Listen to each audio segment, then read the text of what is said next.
او ښځې په پردو کورونو کې یا خیر غواړي او یا کارونه کوي او هغه ځوانان سړي په پردو حجرو کې خلکو ته بیا کټونه سموي.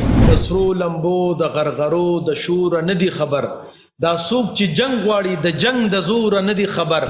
نن مونږ یو بل وپېژنو او د یو بل سره جګړې نه کوو، د یو بل سره دښمني نه کوو. ګینې دا خبره تاریخ نه ثابته ده چې زمونږ او ستاسو بچو باندې بیا خلک لوبې کوي.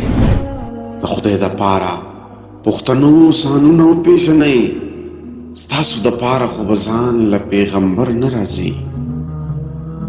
ډاکټر صاحب زما سوال دا دی، مونږ ولې د خپل خلکو سره دښمني کوو؟ زما خوږ بچی صاحب شاه صابر صاحب وایي چې د سرو لمبو د غرغرو د شوره نه دي خبر، دا څوک چې جنگ غواړي د جنگ د زوره نه دي خبر. بل ځای کې وایي چې دا د ازار په ډیری وختل ازار به مومي، چا چې نن جنګ وکړو دا خلک با سبا خفوي، هغه یاران خو به زمانه خامخا خفوي چې په دروغه خوشحالیږي په رښتیا خفوي. زما خوږه بچی کم خلک هم چې یو بل سره جنګ وکړي او دښمني وکړي، تاسو د هغې حال وګورئ، د دښمنداره سړي په بچو باندې خلک بیا لوبې کوي او ښځې په پردو کورونو کې یا خیر غواړي او یا کارونه کوي او هغه ځوانان سړي په پردو حجرو کې خلکو ته بیا کټونه سموي.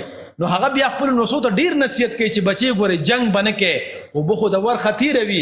مونږ له پکار دي چې نن مونږ یو بل وپېژنو او د یو بل سره جګړې نه کوو، د یو بل سره دښمني نه کوو. ګینې دا خبره تاریخ نه ثابته ده چې زمونږ او ستاسو بچو باندې بیا خلک لوبې کوي او مونږ به ډیر افسوس او ارمان کوو، خو بیا به لکه د مچ لاس مروړو خو اس به لاس له نه راځي.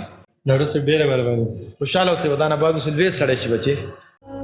د خدای دپاره پښتنو ځانونه وپېژنئ، ستاسو دپاره خو به ځان له پیغمبر نه راځي.